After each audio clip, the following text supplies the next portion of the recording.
Assalamualaikum warahmatullahi wabarakatuh. Hamdan wa syukran lillah, salatan wa salaman ala rasulillah, la haula wa la quwata illa billah, amma ba'd. Para alim, para ulama, para kiai yang selalu saya taklimi, dan seluruh sahabat kolak Ramadan dimanapun berada. Pada kesempatan ini kami akan mengajak para sahabat-sahabat semuanya untuk belajar bersama, untuk sharing bersama tentang cara mendidik anak secara islami di era digital. Mendidik anak merupakan kewajiban bagi semua orang tua. Dan para orang tua pasti menginginkan anaknya menjadi anak-anak yang baik, anak-anak yang solih dan solihah. Akan tetapi akan menjadi tantangan tersendiri ketika kita hidup di masa era digital seperti sekarang ini. Allah berfirman dalam surat Al-Luqman ayat 13 yang berbunyi, A'udzubillahi minasyaitonirrajim, Bismillahirrahmanirrahim. Wa idza qala Luqmana li ibnihi wa huwa ya'iduhu, ya bunayya la tusyrik billah, inna syirka la dzulmun 'adzim. Yang artinya, dan ingatlah ketika Luqman berkata kepada anaknya ketika dia menasihatinya, wahai anakku, janganlah engkau mempersekutukan Allah. Sesungguhnya mempersekutukan Allah itu adalah perbuatan zalim yang sangat besar. Dari ayat tersebut dapat kita ambil kesimpulan bahwa kita harus mendidik anak-anak kita agar tidak mempersekutukan Allah. Nah, bagaimana caranya?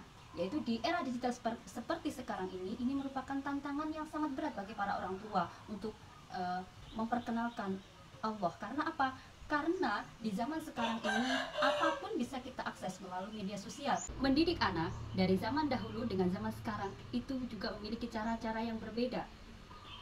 Sebagaimana yang disebutkan di dalam hadis Nabi Muhammad SAW yang diriwayatkan oleh Ali bin Abi Thalib radhiyallahu anhu, bahwa didiklah anakmu sesuai dengan zamannya, karena mereka hidup di zaman mereka, bukan hidup di zamanmu.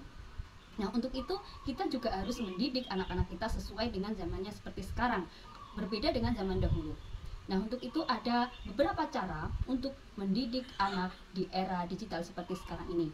Yang pertama adalah tetap kenalkan Allah di dalam kehidupan sehari-harinya. Bagaimana caranya memperkenalkan Allah? Yaitu bisa dengan cara yang sangat sederhana, dengan melalui panca indera yang mereka miliki. Mereka memiliki mata sehingga dia bisa melihat, memiliki hidung sehingga bisa bernafas, memiliki mulut sehingga dia bisa berbicara, bisa makan. Selain itu kita juga bisa memperkenalkan alam, sebagaimana kita bisa menghirup udara dengan baik, sehingga kita bisa merasakan manfaatnya dari matahari dan sebagainya.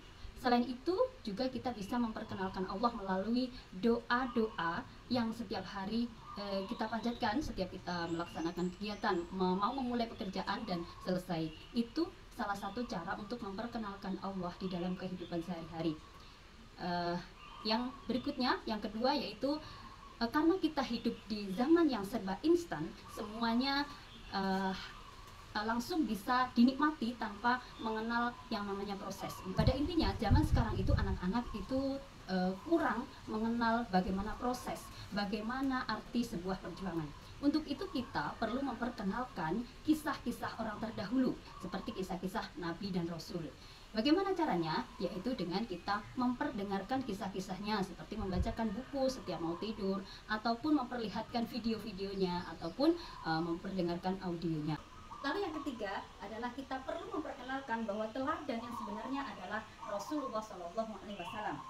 Karena perkataannya, baik perilakunya, Rasulullah itu adalah sesuai dengan Al-Quran. Jadi kita perlu memperkenalkan kepada anak-anak kita bahwa teladan yang utama itu adalah Rasulullah. Jangan sampai anak-anak kita itu mengidolakan orang-orang yang ada di media sosial seperti artis, kemudian pemain film dan sebagainya. Tapi yang idola yang sebenarnya adalah Rasulullah. Untuk itu kita perlu menceritakan kisah-kisahnya, kemudian bagaimana perkataannya, kemudian bagaimana perilakunya. Karena sesungguhnya perilaku, perkataan, dan perbuatan Nabi semuanya adalah Al-Quran. Kemudian yang berikutnya, kita perlu memaksimalkan peran kita sebagai orang tua, yaitu memberikan teladan yang baik. Kita harus membangun keluarga yang harmonis agar anak-anak kita menjadi anak-anak yang baik. Yang perlu digarisbawahi di sini adalah kita perlu memaksimalkan peran ayah di dalam keluarga, karena berdasarkan berdasarkan pengalaman ini banyak sekali ayah yang belum melaksanakan perannya di dalam mendidik anak-anaknya. Meskipun ayah itu kewajibannya adalah mencari nafkah, akan tetapi juga memiliki kewajiban untuk berperan sebagai untuk mendidik anak-anaknya. Bagaimana caranya?